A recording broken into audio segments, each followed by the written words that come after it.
إنما تجزون ما كنتم تعملون.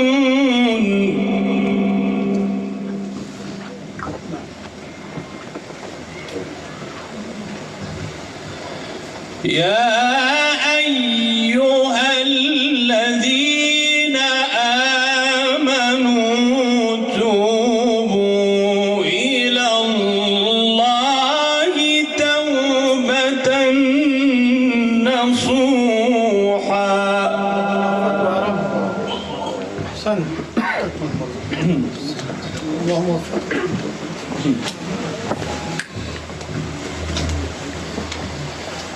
عسى ربكم أن يكفر عنكم سيئاتكم ويدخلكم جنات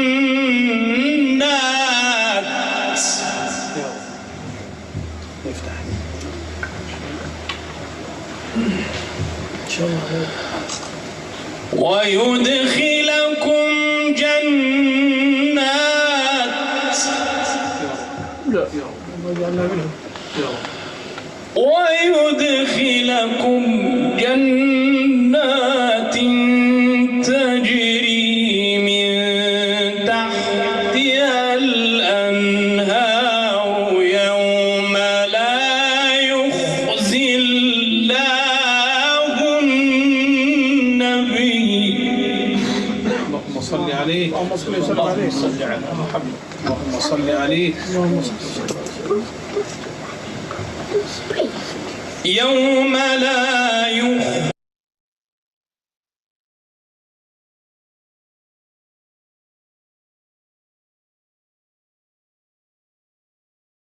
الله النبي والذين آمنوا معه. اللهم اجعلنا منهم. اللهم اجعلنا منهم. نورهم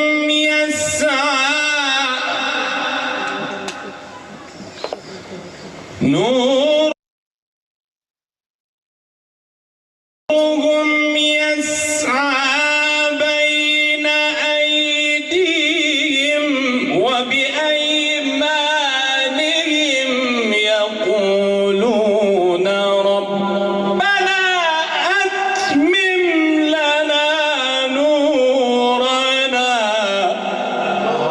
اللهم اجعلنا منهم. وارزقنا النور عليك. إن شاء الله. يقولون ربنا أتمم لنا نورنا. اللهم اغفر لنا.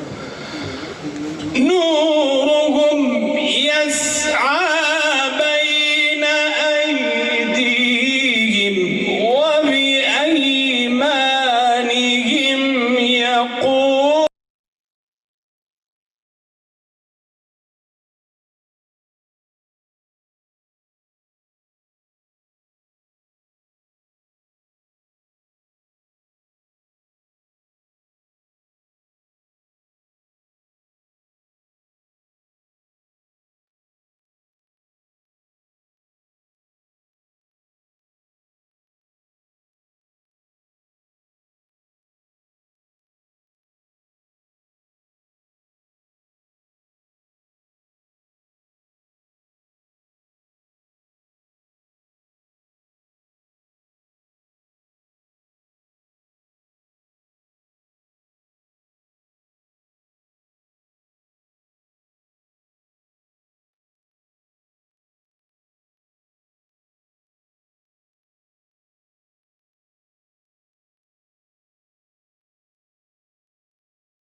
بسم الله الرحمن الرحيم. Brothers, sisters, Assalamu alaikum wa rahmatullahi wa barakatuh. Imam Sahib, you can hear me? Okay, Jazakallah khair. Okay, brothers, sisters, we start the program, inshallah. My name is Zia Rahman. We are talking to you on behalf of Hayes Muslim Center, Angel Muslim Center, due to the current situation, what is happening around us. Alhamdulillah, we started these live sessions on different topics on every Friday. Inshallah, we will have this session on regular basis. From 12:45 to 1:45 for 1 hour. Inshallah, we will have a guest speaker every week for 30 to 45 minutes talk. And inshallah, we will cover the religious topic, we will cover the social topics, and we will cover the topics which can enhance your life and give you some the knowledge and some skill set that how to deal in the current situation in the current society. So inshallah, every week we will have a different scholars, different professionals to come and talk to you on different topics. So we start the program with the name of Allah subhanahu wa ta'ala. So may I request Imam Arkam Sahib to read the Quran, inshallah. And at the same time, the format of the program is, inshallah, we will have our Imam Sahib. He's going to say a few words, inshallah. He's going to read Quran first, and he's going to say a few words in Urdu for 5 minutes, 6-minute message, inshallah. Then we will have few announcements to make, and inshallah at 1 o'clock we will invite our guest speaker to talk about today's topic. And the topic is very, very important: racism and Islam. So what is the Islamic perspective on the racism? And we have got a very well-known, renowned scholar, inshallah. He's going to touch on the topic today. So very relevant topic as well, because a lot of questions are going around and a lot of things are happening around the world.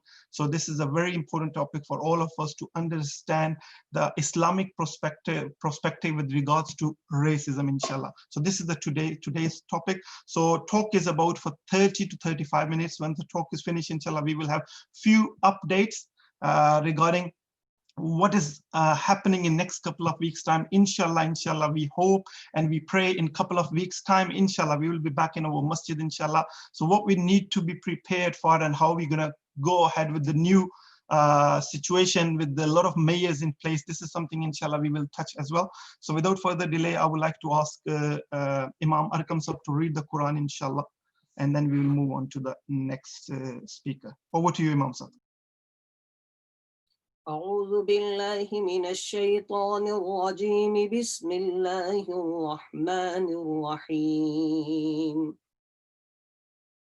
إن الذين يكتمون ما أنزلنا من البينات والهدى من بعد ما بيناه للناس في الكتاب أولئك يلعنهم الله ويلعنهم اللاعنون إلا الذين تابوا وأصلحوا وبينوا فأولئك أتوب عليهم وأنا التواب الرحيم إن الذين كفروا وماتوا وهم كفار أولئك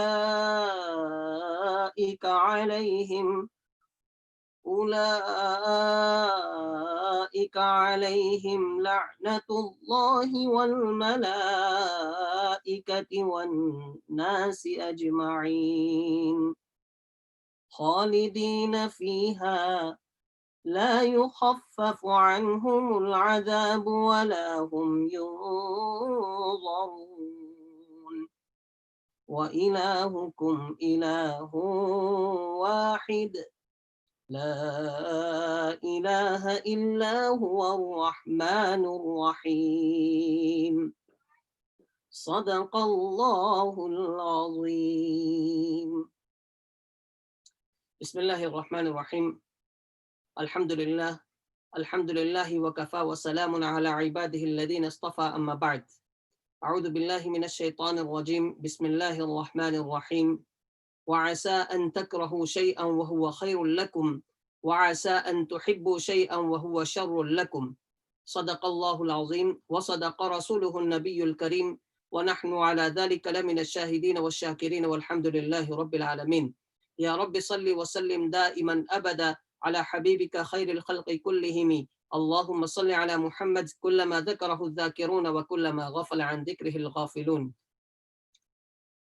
अल्लाह ताला कायनात के खालिक व मालिक है और ये कायनात अल्लाह के हुक्म से चल रही है حتیٰ کہ درخت سے کوئی پتے اللہ کے حکم کے بغیر نہیں ہل سکتے. جو بھی ہو رہا ہے اس میں اللہ کی منشا شامل ہے.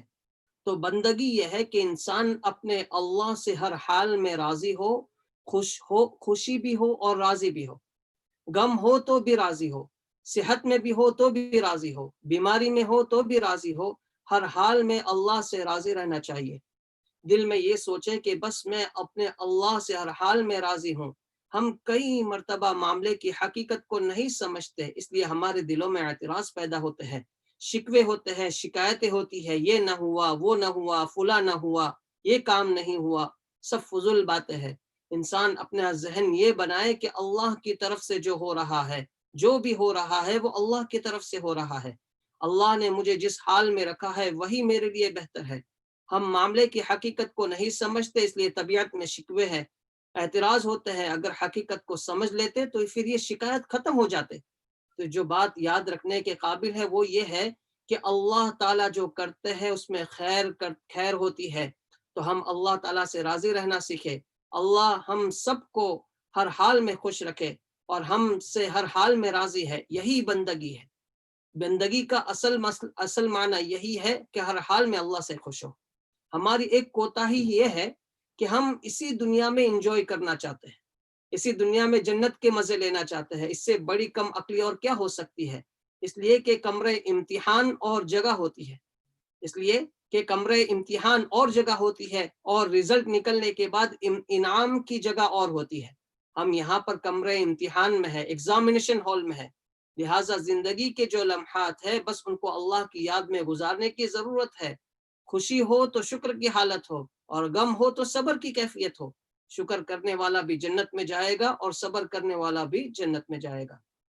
صرف تھوڑے سے اپنے سوچ کی زاویے کو بدلنے کی ضرورت ہے. آپ ذرا سوچئے، ایک مثال میں دیتا ہوں کہ ماں اپنے بچے پر کتنی مہربان ہوتی ہے. وہ اپنے ہاتھوں سے اپنے بچے کو کبھی تکلیف دینا پسند نہیں کرتی، لیکن کچھ کام ایسے ہوتے ہیں کہ وہ ماں کو کرنے ہی ہوتے ہیں، بچہ چاہے یا نہ چاہے. کبھی کبھی یہ ہوتا ہے کہ چھوٹا بچہ آگ میں ہاتھ ڈالنے کی کوشش کرتا ہے اور ماں اس کے ہاتھ کو کھینچ لیتی ہے. بچہ روتا ہے، گڑ گڑاتا ہے، لیکن ماں کبھی بھی بچے کو آگ کے اندر ہاتھ نہیں ڈالنے دے گی. کیوں؟ اس وجہ سے کہ ماں کو پتا ہے کہ بچہ جب ہاتھ ڈالے گا تو بچے کو اور زیادہ تکلیف ہوگی. کبھی کبھی بچہ کھیلنے کے لیے چھری مانگتا ہے، لیکن ماں اس کو چھری کھیلنے کے لیے نہیں دیتی.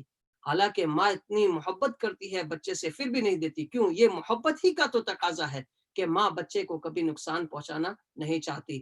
انسان کیا سمجھتا ہے، بچہ کیا سمجھے گا کہ ماں میری دشمن ہے کیونکہ ماں وہ مجھے نہیں دیتی ہے. کبھی کبھی یہ ہوتا ہے بچہ بیمار ہوتا ہے، بچہ دوائی پینا نہیں چاہتا، بچہ آئس کریم کھانا چاہتا ہے، ماں نہیں دیتی. لیکن اس کی کیا وجہ ہے؟ بچہ یہ نہ سمجھے کہ میری ماں میری دشمن ہے. ماں دشمن نہیں ہے، بلکہ ماں تمہاری خیر خواہ ہے. تو اللہ رب العزت تو اس ماں سے بھی زیادہ محبت کرنے والا ہے اپنے بندوں سے. اور اللہ رب العزت کبھی کبھی انسان کو ایسی جو چیز جو اس کے حق میں بہتر نہیں ہوتی وہ اللہ رب العزت نہیں دیتا ہے، اور بندہ سمجھتا ہے کہ پتہ نہیں مجھے یہ نہیں مل رہا ہے، وہ نہیں مل رہا. یہ انسان کی غفلت ہے. اللہ رب العزت کے انعامات کے ملنے پر غفلت میں چلے جانا یہ انسان کی کم عقلی ہوتی ہے. ہم اپنے مقصد زندگی کو سامنے رکھیں اور کوشش کریں کہ ہم اپنے رب کو جتنا منا سکتے ہیں منائے، دعا کرے، اللہ رب العزت کے سامنے گڑ گڑائے. انشاءاللہ یہ لمبا ٹاپک ہے، ہم آگے آئندہ ہفتے سے کریں گے انشاءاللہ. اللہ رب العزت ہم سب کو عمل کرنے کی توفیق عطا فرمائے اور اللہ کی حکمتوں کو سمجھنے کی توفیق عطا فرمائے، اور جس حال میں بھی اللہ رکھے اس میں ہمیں خوش رہنے کی توفیق عطا فرمائے. خوشی ہو تو ہمیں اللہ کا شکر ادا کرنا چاہیے، اور غم میں ہو تو اللہ سے صبر کرے. اللہ رب العزت ہم سب کو عمل کرنے کی توفیق عطا فرمائے. آمین وآخر دعوانا ان الحمدللہ رب العالمین. Jazakallah khair, Maulana Arqam Sahab. May Allah subhanahu wa ta'ala reward you. May Allah subhanahu wa ta'ala give us understanding to act upon whatever we have learned and whatever we are learning, listen and whatever we are learning here. Brother, sister, I'm just sharing my screen today. Our guest speaker is Mufti Abdul Rahman ibn Yusuf Mungera Sahab. He is, mashallah, a very well-known international speaker. He has spoken, all over the country, in other countries, in the parliaments. And mashallah, he's got an amazing way, unique way to pass his messages across. So today's topic is very, very important and very, very relevant. It's racism and Islam. So inshallah, I encourage all of you to listen, inshallah, And also we have got about 5 minutes. So send a message to your friend, family, relative, cousins, work colleague, and ask them to join. The information is right here in front of you. You can share this information. You have received a message. You can go to our website, haysmuslimcenter.org.uk to get further information. So to move on, inshallah, I would like to invite one of our, mashallah, volunteer coordinator. He is expert on human psychology. He is expert how to develop good habits, good discipline. He is expert working with parents and working with students as well, how to be more proactive and effective. So without any further delay, I would like to invite Brother Abu Yusra to say a few words, inshallah, because we are getting ready to go back to the school. We are getting ready to go back into the normal life, inshallah, with the help, with the blessing of Allah subhanahu wa ta'ala. So what we need to keep in mind and what we need to learn, I know the time is very, very short, just 5 minutes, and inshallah, we will have another session. So if you can, Abu Yusra, Sab, if you can share a few thoughts with us, over to you. أعوذ بالله من الشيطان الرجيم بسم الله الرحمن الرحيم الحمد لله رب العالمين والصلاة والسلام على أشرف الأنبياء والمرسلين Sayyidina wa Nabina Muhammad sallallahu alayhi wa sallam. Respected brothers Yasab and our Imam Arqam Sab and all guests, Assalamu alaikum wa rahmatullahi wa barakatuhu. And Jummah Mubarak from me to all of you. May Allah subhanahu wa ta'ala accept our worship today and ease any difficulties that we and our families are facing by the blessings of this holy day. So Brother Zia has asked me to say a few words about how we can prepare our children to go back to school. Let me just put in a disclaimer first of all. I am not a representative of the government. I am not a representative of the DFE, and therefore I cannot advise you on whether you send your children back to school or not. What I can do is, referring to what the government has said, I can give you some tips on how to make this process easier, inshallah. The first thing to do, brothers and sisters, is to remember that you are the parents and you know what is best for your children. You must, however, take on board the advice that is being passed on by the government, the advice that is being passed on by experts, by scientists, and putting all of that together, then decide what is in the best interests for your children. I myself am in the same boat. I have a young son who was supposed to have started nursery on the 21st of April. We haven't sent him because obviously nurseries have been closed. But now we're in a dilemma because the question is, do we send him now or do we wait until later? The decision that myself and my wife are making is simply this. We will be offering Salatul Istikhara and we'll be asking Allah for his guidance. And as we inshallah receive that guidance, as our hearts are turned towards what is better for us, that is what we will do, inshallah. But a few points to note. And the first is that as a result of this lockdown, many children have actually developed issues. They have developed issues of loneliness. They have developed issues of frustration. They have developed issues of anger. As Brother Ziyasa very kindly pointed out, I'm a regular speaker on this topic in a lot of circuits. And I'm a member of a lot of WhatsApp groups. And in all those groups, everybody is asking the same question. How do I help my child to be calmer? How do I help my child to be more in control? What can I do for my child? Brothers and sisters, the simplest thing is that at this moment in time, children need what is called love. But do you know how they spell love? They don't spell love L-O-V-E. They spell love as T-I-M-E, time. Give them your time. That's the most valuable resource that you can give them right now and you can share with them right now. Children need to be reassured. Children need to be comforted. Children need to be given a hug and a cuddle. And I'm not just talking about younger children, older children. They are still our children. They may be early teens or maybe even late teens, but they still need reassurance because this is something that they have never faced in their lives. And let's be frank, we as adults have never faced this in our lives before either, because it's a brand new situation. So the first thing is give your children time, and that equates to love in their eyes. When I say by time, what do we mean? Do we just sit with them all day long? No. Plan that time and do something useful and worthwhile in that time. Go over their schoolwork with them, help them to revise, help them to prepare for what the next part of the curriculum is going to be when they go back. Help them to learn new skills, not just educational skills, but practical skills. Take them out for walks, let them understand and enjoy nature. In our communities, I find that that's something that we don't really do. We don't really go to nature. go to the shops and we go to visit friends and we go to visit family, but we don't go out just for a walk, maybe even just once a day. Go to your local park. This is all allowable now, as long as you keep social distancing and you don't meet other families who don't live in your households. So by doing that, by exposing them to nature, by letting them fresh air into their minds, they are also exercising, and some of the frustration that they feel, the tension that they feel is released. Because time is so short, the third and final thing is this, that when you talk to your children about the prospect of going back to school, tell them that you are not going to put them in danger, and they must not put themselves in danger either. How will they not put themselves in danger? By maintaining the attitudes of social distancing, by maintaining good behavior, by maintaining the fact that they're in school to learn, and of course also to interact and play, but to do this in a new way, and help them to discover what these new ways may be. Help them to decide and discover how they can play with their friends without getting too close and therefore putting themselves and maybe their friends at danger. One thing that is very reassuring for us as adults is that even last night on Question Time, they had a scientist, who's a virologist, a specialist in bacteria from the University of Aberdeen, Edinburgh rather, and he was saying that it is highly unlikely that children will develop this disease and highly unlikely that they will pass it on. Yes, there have been a few cases, but remember there are always exceptions to the rule. Generally, it's not going to happen. So inshallah, feel safe, feel prepared, prepare them, help them to feel safe, help them to feel confident, and remember, whatever we do, as the Imam Sahib was just saying earlier, we do purely based on tawakkul Allah and having full faith in Allah. Because if Allah intends something for us, no matter if we lock ourselves in a sterile environment, if it is intended for us, we will still get it. And on the other hand, if Allah does not intend for us to get it, then we can be in the midst of people suffering and we will be saved because it is the will of Allah. So have that faith for yourself and for your children, help them to be strong, and inshallah, Allah subhanahu wa ta'ala will bless you and will bless your children with ease, inshallah. Jazakallah khair for giving me this opportunity. Thank you very much for listening. Once again, Jummah Mubarak to all of you. And please remember me, my parents, and my family, and my elders in your du'as as I remember all of you. Assalamu alaikum wa rahmatullahi wa barakatuh. Jazakallah khair, Abu Yusra Bhai. It's always a privilege to listen to you and learn from your experience. May Allah subhanahu wa ta'ala give you more knowledge, more health, more wisdom, inshallah. And we will benefit from this knowledge time to time. Jazakallah khair for joining us today. Brother, sister, I'm just waiting for our guest speaker to join. As soon as he joins, inshallah, we will invite him to start the talk. But what Brother Abu Yusra reminded me, I'm just reading a hadith on this one. He mentioned, a few things very, very important and which sometimes we are not very mindful.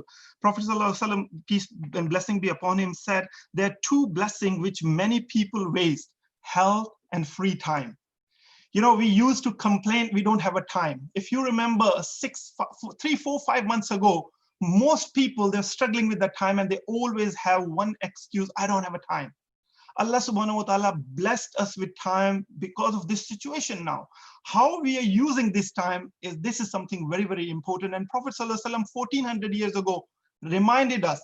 And the hadith says there are two blessings which many people waste: health and free time. So we need to be mindful. We don't become victim of this. We don't become somebody who's wasting time and who's not caring for their health. So let me see if our guest speaker is here. Okay, I'm just waiting for him to join. So in the meantime, I'm just going to ask Tahir Bhai. He's with us. He's one of our trustees, mashallah, senior member of the community. Tahir Bhai, I'm going to give you a few minutes. As soon as Mufti Saab will join, I'll give you a signal and inshallah, we will hand it over to Mufti Saab. Over to you, Tahir Bhai.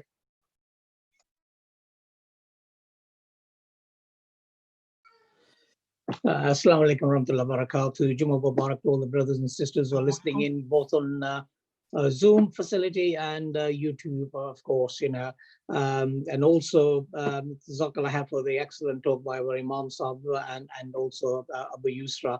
So knowledgeable, these people are, and they put us to shame sometimes that perhaps we should have better utilized our time, since we're talking about time, learning about a lot of things and how we need to conduct ourselves, both religiously and in this dunyadari as well. Certainly, I think I remember Abu Yusra saying something about time, that even if you take your sleep, your work, your other commitments, you're still left with 30, 40 hours, correct me if I'm wrong. So what do we do with that time? My simple answer would be, look, if you have got spare time, we have a volunteer base. Utilize your time in becoming a volunteer for your local masjid, for your local community, even for your household, your neighbors. Do something good, which reaps nothing but reward. So these are very important aspects. And the other thing is obviously stay connected with your local masjid. Just because the masjid is closed does not mean that there isn't time. Actually, some of us find that we're actually more busy. I think Zia Bhai and Imi and a few other people who are on our team, and Abu Yusra Saab and a lot of the others, we actually behind the scenes, we've become more busy because we're actually having to put a lot of stuff together. So the final product you see has many, many man hours behind it. It's not just something that wakes up in the morning and is presented on your screen. And Zia will probably tell you, just to organize this Friday session, he's probably spent several hours over a period of time to make sure that everybody is in place before you see the final product. Same as a television program or something that you watch. You might watch it for 10, 20 minutes, but of course, there's many hours that go behind the research of your talk and everything else as well. But that is that. So what I can say is that, there are many, many ways that a lot of people who are listening, and maybe the teenagers and others, can stay connected with the masjid and be volunteers. We've got a volunteers group, but it doesn't have to be a volunteers group for namesake and say, well, we've got 20 people. But the idea is, what are these people, 20 people, actually doing? What are these people actually delivering? How are they being valued, trained, and they're taken to the next step? And I think this is where we've got some really, really good people within our fold now. And I think through this lockdown, we've come across some other brothers, I personally have, who are really at a different level. And I think we need to bring them into our fold and make them an inner circle of how we run our massages and the way forward, because technology is something that we've got to embrace big time. I think that's the way forward. Even if the massage is open, maybe first week or second week of July, it won't be business as usual. It will be very, very difficult, I would have thought. We will need volunteers, so some of you will need to be prepared. Of course, those that are vulnerable, elderly, or shielding, not feeling well, of course, it's self-responsibility. Do I really need to turn up for Jummah in the masjid is open, and instead of 1,000 people, we can only accommodate 200 with social distancing? We have some examples. We have looked at some modeling around this whole subject. And of course, it will require face masks, it will require hand sanitizers, it will require bringing your musalla in. We'll, of course, have to do a lot of work within the masjid to sanitize it as well. So how do we manage all this? It's manageable. Masjids have done it. We've got the models, we've got the results, but what we've got to do is we've got to rely on volunteers who can actually help us deliver this and keep our community safe in many, many ways. So this is something that is very important, and we're looking into it with some organizations as well, who've actually done a lot of the hard work. All we've got to make sure is that we understand the theme behind what is being said by these experts and how we deliver it to the local community. I don't think it'll be easy in some ways when somebody turns up on a Friday, says, well, I'm here, I need to pray, but then there's no room. How do you manage? How many Jummahs do we have? Things of that nature. Normal salahs, opening times, closing time. How many people do we allow? All these things have to be taken in account. And no doubt, down the line, we'll be having more discussions on this very subject with the trustees, of course, and the management will be in the forefront of these discussions. And of course, they'll filter out to the rest of the groups, particularly our volunteers, caretakers and the center manager and so on and so forth. So these are very, very important. The other thing is, today being Friday, of course, what we've got running currently through our theme is Friday Bucket. Now, all you got to do is pretend that although you're paying online £10, £5, normally whatever you pay on a Friday, or give whatever you can, maybe more if you're not spending money in the shops. I hope not, because they're closed. And hope a lot of us don't have the time to go online. I certainly don't. So try and give or donate as much as you can.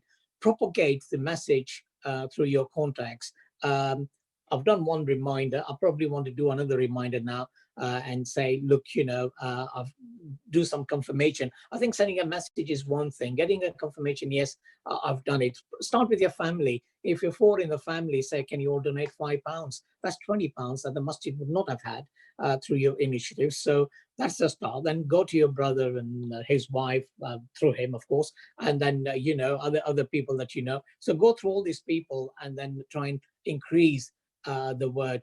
Thank you very much. Our Mufti Sahib is here, so on that I'll wind down. Jazakallah. Have a blessed day. Jazakallah khair, Tahir bhai. Brother, sister, a little apology. There has been some technical glitch for Mufti Sahib to join. So Mufti Sahib has just joined. I'm not going to take any more time because we got to finish in 30 minutes time. So without any further delay, I would like to invite Mufti Sahib to start the talk, inshallah. Mufti Mungera Sahib is very well known to his Muslim center. He's visited many times. We have got a very close connection with Mufti Sahib. We love him. We listen to him, alhamdulillah. Mufti Sahib is a very well-known, renowned scholar on different topics, alhamdulillah, relevant topics. So today he's going to talk about something which is very, very relevant. And I think there's a need for this topic in a Muslim community as well, racism and Islam. So without any further delay, I would like to invite Mufti Sahib to, inshallah, start his talk. Mufti Sahib, over to you.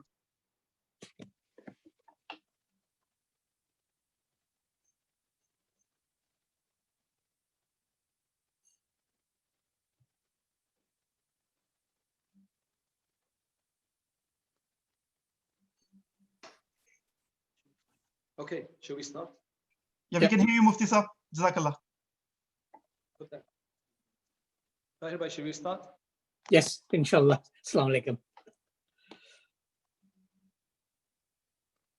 alaikum. So, should we start? Yeah, yes, Ismail bhai, you can start. Can you hear me?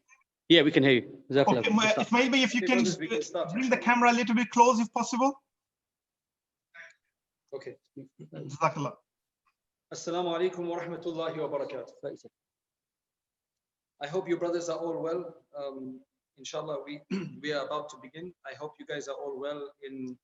Mashallah, we can't meet you in your communities, but alhamdulillah, Allah subhanahu wa ta'ala has presented this occasion for us that we can use these facilities to sit here. I'm actually sitting in one of my local masjids.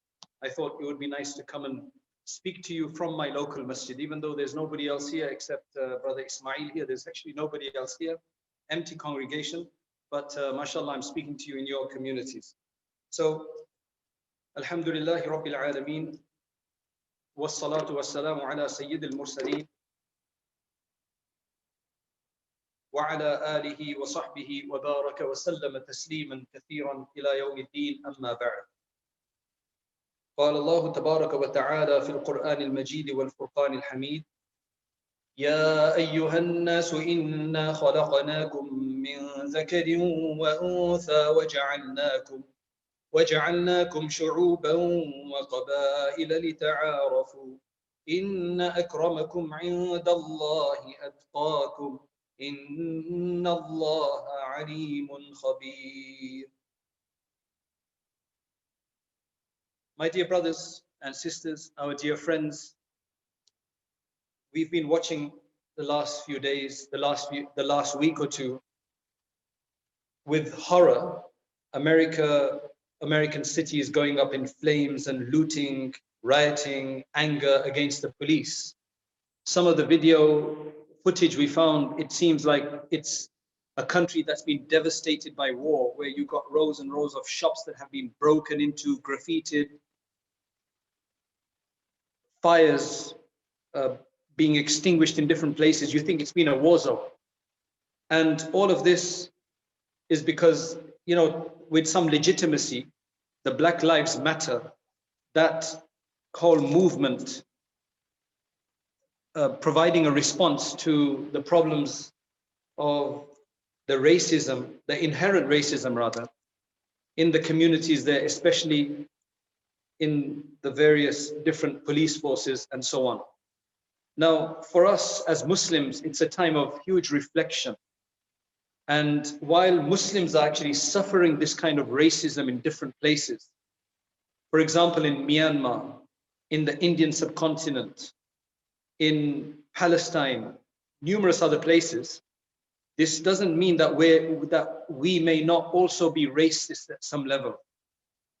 I think that's what's important to understand.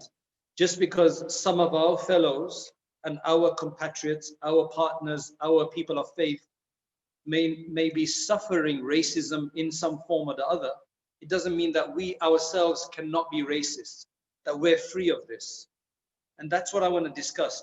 That's why it's a time of huge reflection for us. Because overtly, many people will say, I'm not racist. There are some people who are overtly racist. They know that, and they think they're superior, and they put other people down actively, and they don't mind being racist because they feel they're justified in being racist. That's probably a minority of extremists in different cases. The majority of people would be more or less dealing with implicit racism, deep-rooted racism, inherent racism, where it's actually an ideology, not an idea in your mind. I mean, you dismiss it as an idea, right? You say, no to racism, but it's actually so inbuilt, right? To give you an example, it's like if somebody's, I just spoke to a person interested in Islam yesterday. She had several questions about the faith. And the questions were all about women's position in the faith and husband and wife relationships in terms of the women and so on and so forth. This question of equality. And I'm trying to answer the question, but it's very difficult to try to answer a question when you can't make them see it from the way Islam wants people to say, which means from a different paradigm. There was a reporter that came to our masjid once in America while I was there. And he wanted to do a series of interviews and a report on the masjid, for the readers, because we were the only masjid in town. So he came for about 3 weeks.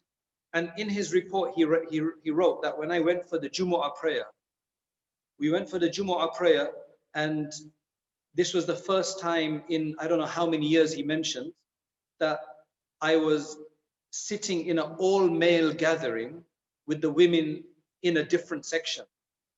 And he said, that felt really strange to me, right? It felt very, very strange. But eventually, as I sat there and I thought about it, I started seeing it from a different perspective. That basically his idea was that I can now see why they do it, because the system that we have, meaning he's talking about himself, that provides for things like teenage pregnancies and all that because of the loose system, the liberal system. So if he wasn't able to see it from our perspective, he'd just think that this is complete discrimination, it is subjugation, and so on and so forth. That's why ideologies are very dangerous, because they are something which you hold inside without even realizing that you hold it that way. It colors your perspective of the way you see others, the way you interpret things. And you may say, no, I don't do that. I'm not racist, but the racist is inherent. I'll give you the example of a person from a country. He became an imam in a different country, right? Where there were both whites and black people. He became an imam there, and some of the local indigenous people who are dark-skinned, very dark-skinned in fact, they became very close to him, and they actually learned his language as well, because he used to use one of the Indian languages, and essentially they learnt the Indian language. If you go to India, there are dark-skinned people, but there's very few African-looking people, because that's very different. There are dark-skinned people in India. You go South India, there are dark-skinned people, like Sri Lanka, the Tamils, Tamil Nadu and other areas, but they look very different. There's a different darkness, right? Not all white people are the same, not all dark people are the same. So he was actually with this sheikh, came back to visit his hometown, his home village. He accompanied him. He basically brought along this indigenous brother from the country he was in, and they were picked up at the airport by some of the villagers who'd come to pick them up from Bombay, And as they're on their way home, they're just looking at this because they've never seen a dark person like this before. Right now, there's a surprise.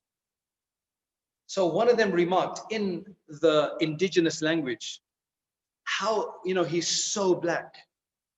Now, I don't know how he said it, whether it was out of surprise that we've never seen somebody like that before, or he said it in a derogatory way or whatever. That person could understand the whole conversation. So he turned around, he said something like, I may be black outside, but in the indigenous language, he said, I'm very white inside. And they were totally shocked. Because a lot of the time they think the person isn't listening or he can't understand. So they took them by complete surprise. Now, they may never have felt, because racism was probably not even something on their radar, right? Because everybody's the same in that area. So they probably don't even understand racism, right? Maybe religious racism, but in terms of color racism, they probably don't understand much of it. But they probably do, to be honest. They probably say they're not, but when they said this, it came out. So that's the more difficult aspect, to understand that we do have these stereotypes. Now, stereotypes are built up by maybe a few people from, like, for example, one of the stereotypes right now is Muslims are terrorists. Now, we know as Muslims that, I mean, how many times do we have to say this? The overwhelming majority of Muslims are not racist. A few, are terrorists. A few are. But because of that, because they're so loud and so boisterous and so bold and they're so aggressive, everybody gets a bad name. Just from that example, we know that stereotypes are not absolute like that. But so many of us, they go on stereotypes. I'll give you another example. How many men have these women jokes that are passed around through WhatsApp and so on about how women are? Some women may be like that, but not necessarily the majority, but they have a laugh about it, right? Personally, I try to avoid this. I'm not trying to make myself out to be better than anybody else, but I just find that it's unjust. I just find it that it's not balanced, it's not right, it's not correct. Because when I see that woman joke, I don't find that to be in my house. I don't find that to be the case with the women I know. Though I can understand that some women may be like that, right? So you have to remember stereotypes. Some may be harmless, maybe, but others are very, very dangerous, right? Especially if you use them aggressively, especially if that creates hatred in your heart, especially if that leads to acrimony, to enmity, to jealousy, to arrogance. And that's exactly where all of this starts from. That's where racism starts from, especially when it becomes institutionalized. Look, if there's one racist person in a community who's acting racist, everybody's going to call him out or call her out because it's obvious, right? But when it becomes institutionalized, where even your police force, your politicians, right? This is being fed to them. Like, for example, I was speaking to a doctor in the UK who's originally from Assam in India. He said until 7 years ago, and because he was a doctor, now he's moved here, but he said until 7 years ago, the cultural harmony between Muslims and Hindus was amazing.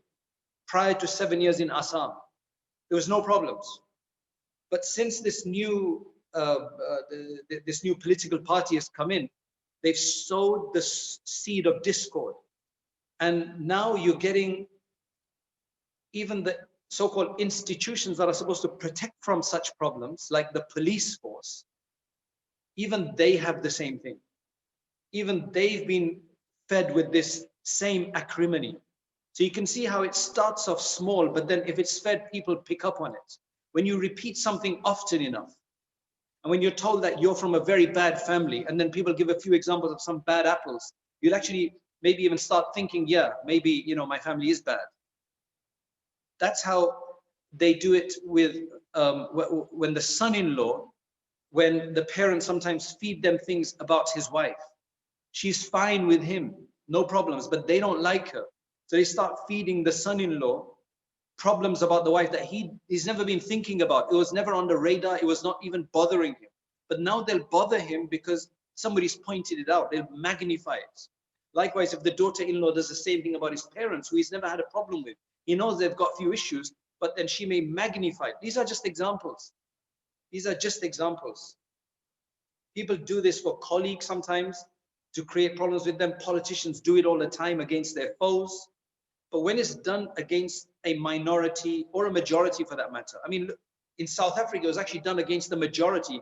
And then look what it came up to, the apartheid. Everybody recognizes today that it was bad, right? Everybody recognizes today, looking back at it, that it was bad. Even some of the people that were involved in it in the first place.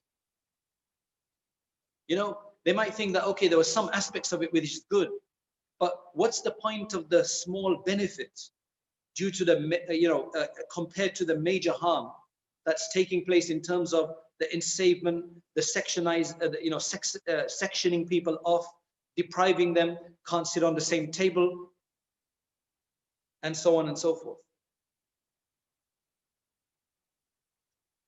You have to remember, racism in particular is a form of a discouragement that is a scourge that comes because, where does it come from? If you look psychologically, spiritually, why would somebody be racist? Right? Even if everybody around them are racist, why would you be racist?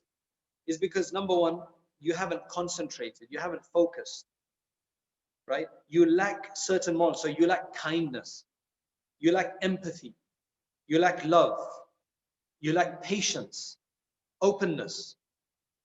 If people had these things, and even if everybody around them was racist, they would know that it's wrong, because this is going against the love I'm supposed to have.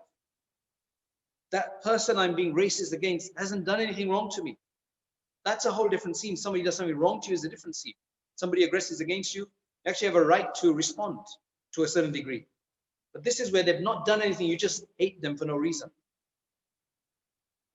I mean, I've been struggling with this idea of how to deal with this issue.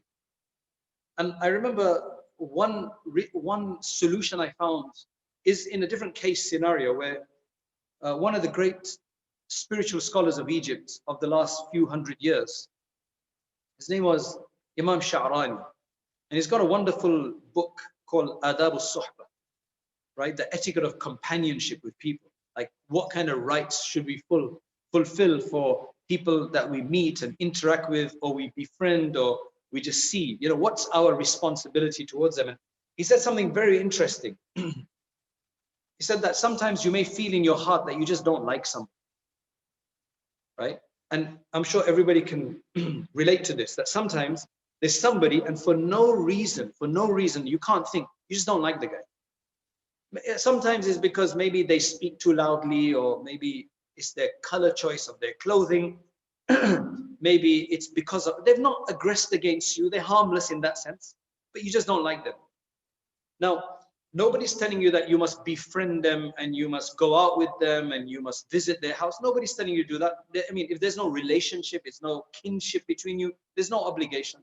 But how do you remove the, sometimes shaitan can magnify this in your heart, so you actually hate the person.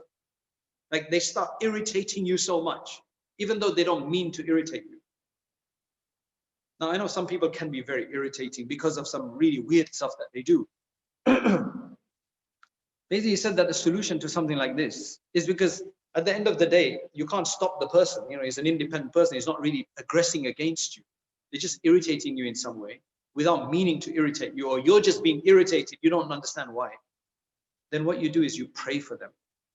You ask Allah subhanahu wa ta'ala to resolve the matter.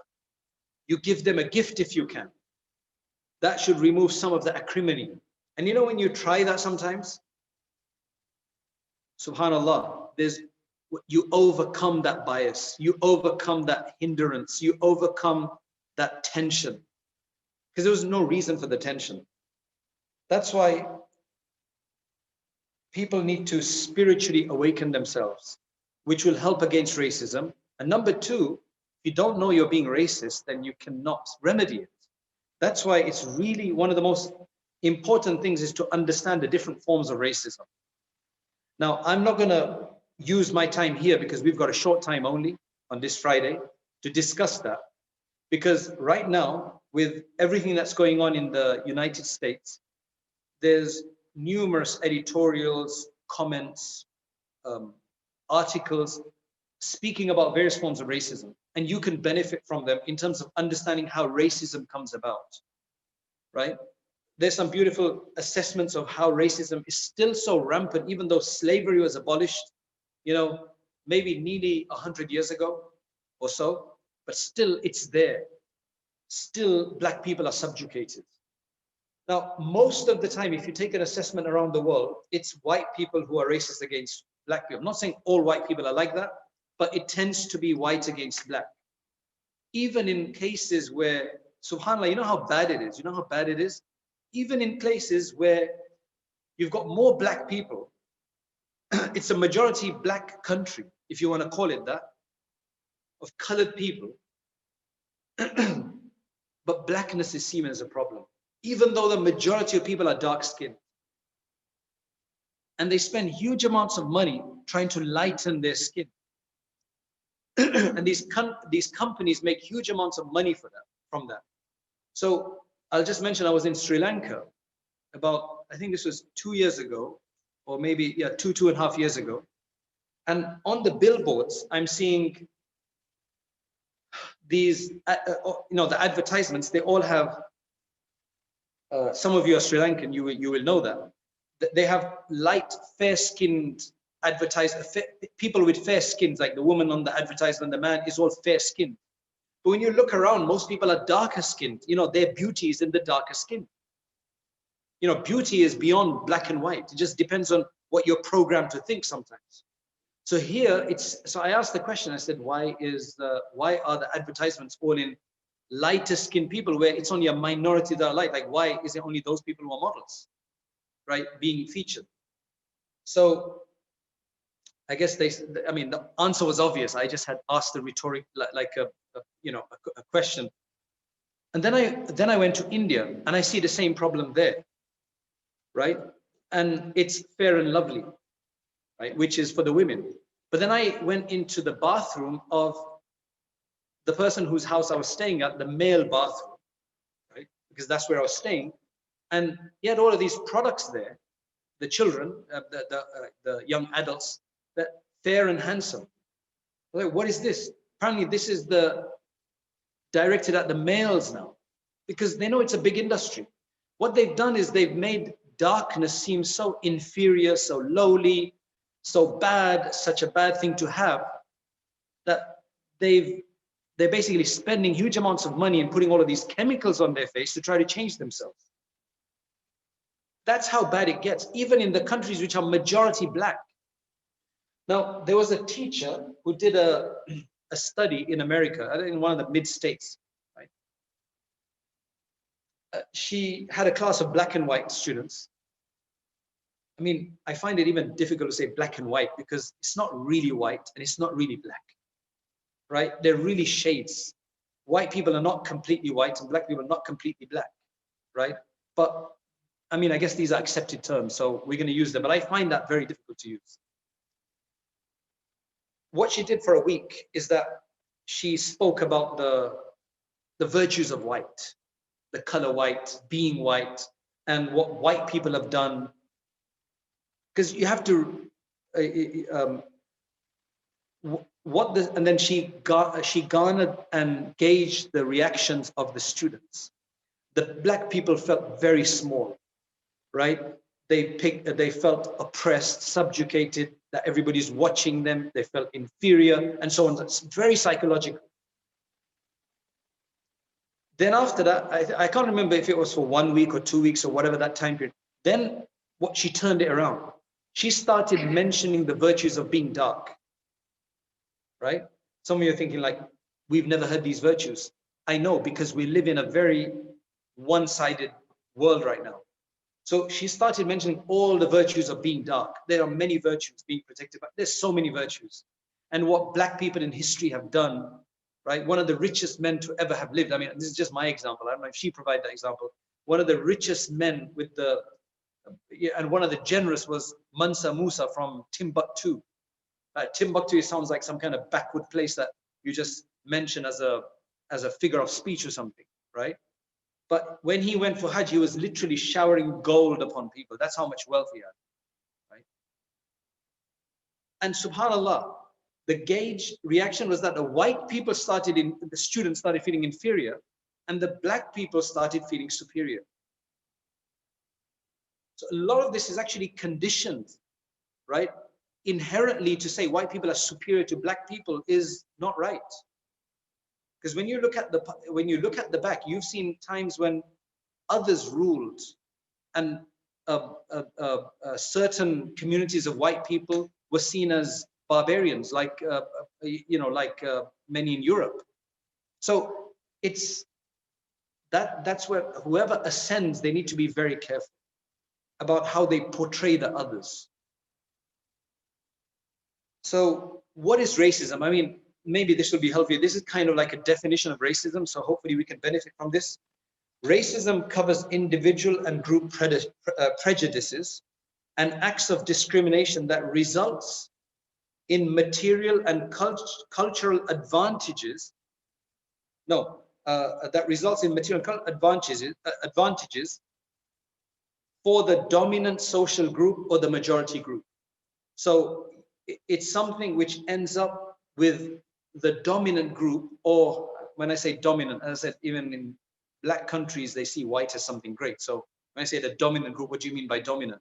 You know, with the aggressing group, they receive material and cultural advantages by doing that, because obviously you do it for a reason. Most common people maybe just doing it they think harmless, but they're just helping the major institutions and the major perpetrators. It's the belief that some human groups, because of their physical appearance or color, possess different behavioral traits.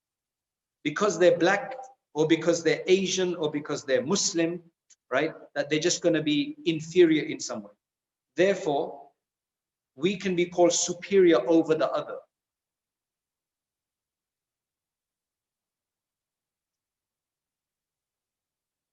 So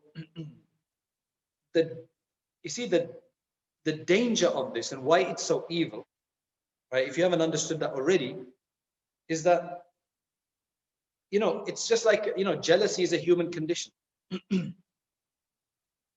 Arrogance is a human condition. But where that arrogance or jealousy or whatever it is becomes widespread among everybody, inherent as a deep-seated, rooted ideology, then it becomes institutionalized. Because then the politicians, the police force, the hospitals, the doctors, and so on and so forth, everybody's going to do it. That's why people of color in many countries find it very difficult to ascend the economical ladder. There's somebody who did a survey. He's a Muslim guy of Pakistani origin with a Muslim name, sent his CV to, I don't know, 40, 50 different organized schools, I think, or I think it was schools, because he's a teacher. And he hardly got, you know, maybe a few responses. He sent the same CV, but he changed the name to a English sounding name, whatever that was, Paul Smith or whatever it was, right? Same CV, same accomplishments, everything the same, just name is different. And he started getting responses. So you can tell that the only reason they're doing this is because of the name, because they feel that a person of this name comes with baggage. What is that if that's not racism? So now you can see how those people will be kept low always. That's why, although it's a spiritual problem, it's a very devastating, very dangerous, very harmful one. And then it comes out that it's gonna cause these problems, it's gonna cause these reactions. I mean, you see the same thing. I mean, if you look in the history, it's been worse. The Holocaust was something like that, right? That was an outcome of racism. The Aryan race, the superiority of the master race, according to Hitler and so on. I mean, we don't have to go into that. The Rwandan massacre, right? The massacre of the Bosnian Muslims, right? Even though they look exactly the same, Bosniaks, right? As the Serbs, but they're slightly different, and they're Muslim. The colonial European projects when they occupied Africa, Asia, Americas, Soviet deportations of its indigenous minorities to Crimea and other places. Then you're having the religiously motivated hatred, right? That leads to violence, for example, against the Rohingyas is done. it's leading to that in the Indian subcontinent against Muslims. So that's why all of this feeds into the corporations, the governments, educational institutions, and so on and so forth. And that gets really, really bad. So be careful the next time you make a joke. I'll give you the example of somebody I know. When he was much younger, this was, I think this must have taken place about 25 years ago, just still very fresh in my mind. We're sitting down and there's actually, everybody's Muslim. Most of the people are Indian. One of the brothers there is a recent British African convert, or originally Jamaican convert, right? He's born here, I mean, he's born here as black British individual. This guy makes a black joke, thinking it's harmless. They were just making jokes. They were all doing jokes. He made a joke, and it was a black joke. And he must have thought it's harmless because there's a black guy sitting there. And immediately the black guy said very nicely that he said, you should stop doing those jokes because it just it supports the whole idea that black people are inferior or they're wild, because it was really, I mean, it was a weird joke, right? But he thought it was harmless. He says that from that day on, I don't think he's ever made a joke like that again. He's always thought twice before making a joke, because he was called out for inherent racism. That why did he think that was funny? Why did he think he could do that innocent in front of others? That's why most of us won't recognize this, even if we've got it, unless somebody points it out. But how many people are going to point out something like that to us? And if we don't correct ourselves, we'll be abusing others without realizing. As much prayer as we do, we're going to be sinful. And it's bad for our heart. That person that we've aggressed against, without even realizing, will have a case against us on the Day of Judgment. Let us just quickly look at a few things before we end. Allah subhanahu wa ta'ala says, and you know, I believe everybody should recite this surah. Actually, no, check the tafsir and the translation at least of this surah when you finish this. This will be really helping us, because I think there are some very pertinent verses with regards to racism in the Quran. First one, I mean, I'm starting with the Quran, I'm going to the Prophet ﷺ next. Allah says, وَلَقَدْ كَرَّمْنَا بَنِي آدَمَ. We have honored all the children of Adam. Is a black person not the children of Adam? It actually says that Adam alayhi was created from min turab, right? Min salsalin kal fakhar, as Allah mentions in the Quran. The tafsirs there explain that Allah had an angel go and pick up the soil, portions of soil from all over the world, right? All over the world. And that was brought together to make Adam alayhi salam. That's why then from Adam alayhi salam comes Nuh alayhi salam. From Nuh alayhi salam comes his 3 sons. And from his 3 sons, you've got the Sudan, the Sud, you've got the Habash, you've got the Aryans, you've got, you know, the Caucasians, you've got the Asians, and they come from the 3 sons. We're all from the same, all from the earth at the end of the day. So Allah said we've ennobled all human race as compared to all other forms of creation of Allah. Thereafter, Allah subhanahu wa ta'ala, you should recite, said the tafsir of Surah Al-Hujurat. Surah Al-Hujurat is in the 26th juz. It's also called Surah Al-Akhlaqi wal-Adab. It's also about etiquette. And after the first section, which is more about etiquette towards the Prophet sallallahu alaihi wasallam, it then starts off with harmony between brothers. Innamal mu'minuna ikhwa, right? Believers are all brothers, right? Humanity is all brothers at the end of the day. Thereafter that, in order to explain where brotherhood could be shattered, where people could conflict with one another, Allah subhanahu wa ta'ala mentions, I don't know, several rules, several etiquettes, several points. Starts off with saying, Ya ayyuhalladhina amanu la yaskhar qawmun min qawmin asa an yakunu khayran minhum. A group of you should not mock, belittle another group. Maybe the other group is actually superior to you in some, whatever sense that is. So no men should do this to others, and no women should do this to others. Thereafter, Allah subhanahu wa ta'ala mentions other ways where disharmony is created. Allah says, اجتنبوا كثيرا من الظن. Avoid huge amounts of speculation, jumping to conclusions, false accusations, just opinions without any reality. But then Allah also says that وَلَا تَجَسَّسُوا, don't go and spy. Don't try to inquire about the reality of things if it doesn't affect you or harm you. And then Allah says, do not backbite. Then for backbiting, Allah mentions several reasons why backbiting is so bad. He says that it's like you are eating your brother's flesh who is dead, right? And so on. It's well worth reading. Then finally, all of those rules end with saying the other verse that I recited at the beginning, Ya ayyuhan nasu, O people who believe, we created you from a male and a female. All of you are created except Isa alayhi salam and Adam alayhi salam. But وَجَعَلْنَاكُمْ شُعُوبًا وَقَبَائِلًا, we made you into tribes and clans. So yes, we've made you different. You'll have different languages, different ethnicities, different backgrounds, different food traits, maybe even different behavioral strains, and so on. Why though? Why did we make you like that? Why didn't we just make you all the same coming off a Mercedes E-Class plant? You're all E-Class. But even in the E-Class, you have, different amount, you have differences in there, with the leather seats and so on. Everything is different. Allah created everybody individually, including the fingerprint. You are different down to your fingerprint. But that should not be, that. Then Allah clarifies that لِتَعَارَفُوا, so that you can gain a recognition with one another.